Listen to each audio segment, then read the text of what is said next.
Hello children, welcome to the class. Let's today continue with the lesson The Colonization of India.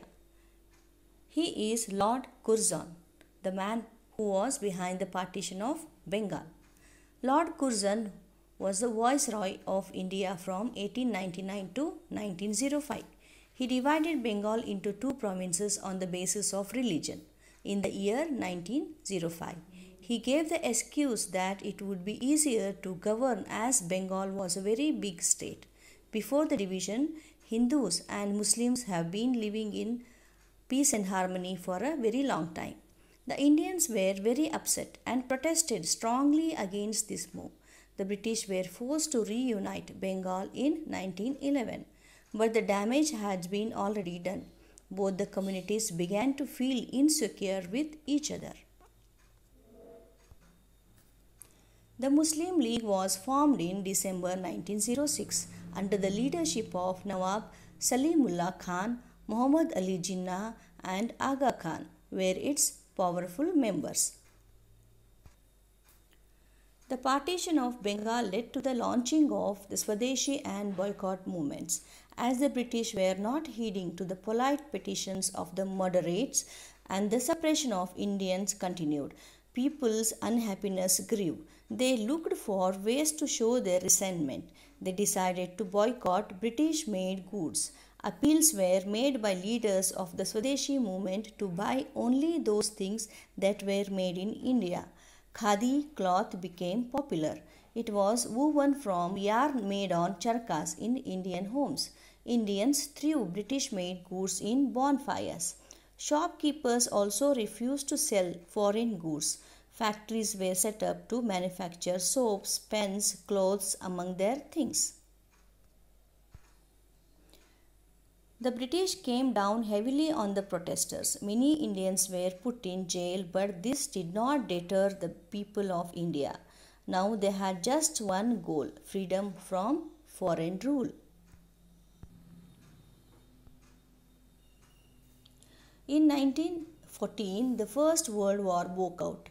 The British sought and got the support of Indians.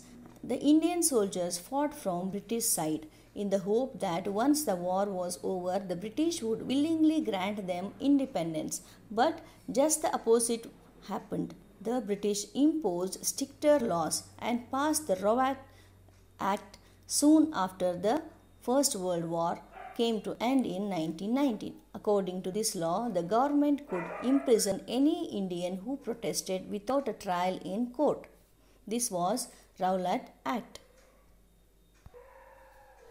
The Jallianwala Bagh massacre was on 13th April 1919.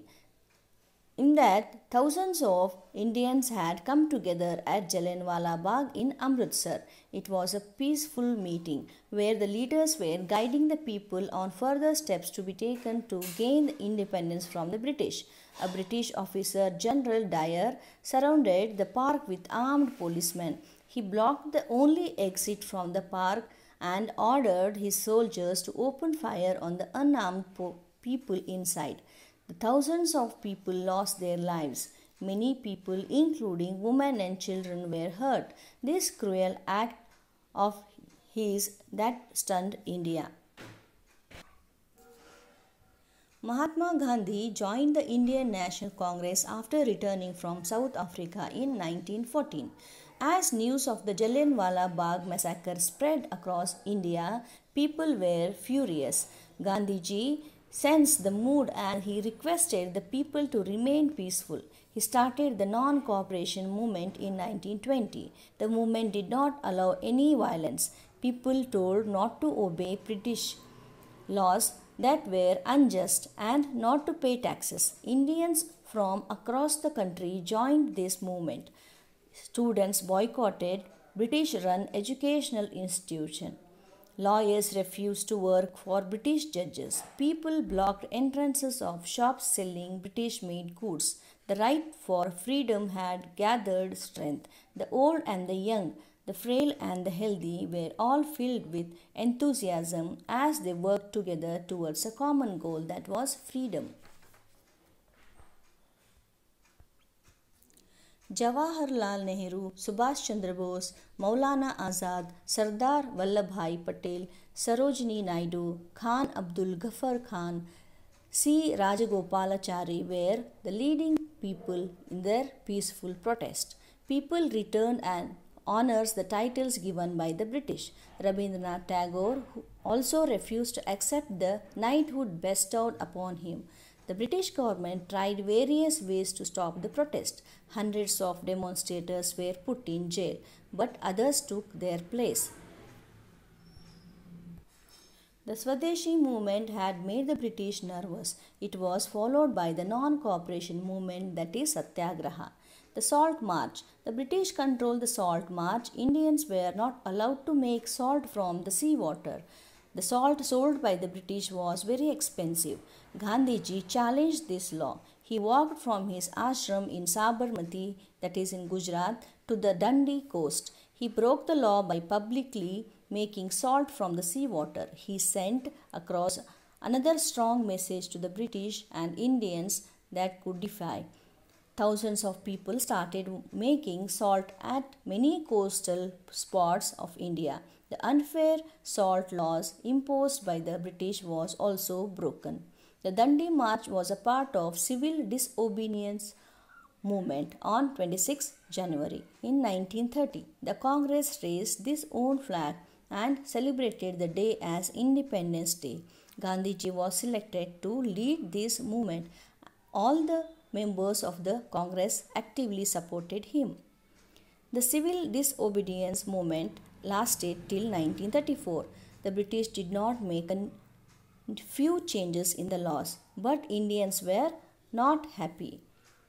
They only wanted independence. Meanwhile, the Second World War had broken out in 1939. The British once again sought the help of Indian army like they had during the First World War, but the Indians refused. The British again promised Indians that they would make better laws after the war, but it was too late. In 1942, the Quit India movement was launched. Gandhiji gave the slogan, "Do or die," meaning either get freedom or die trying to get it. The Quit India movement was very effective. It finally forced the British to leave. At midnight on 14th August 1947, the British flag was brought down and replaced by the Indian tricolor. It was a long-awaited movement. India had won freedom at last. Gandhiji's dream of one strong, united and free India remained unfulfilled. The country was split into two on the basis of religion.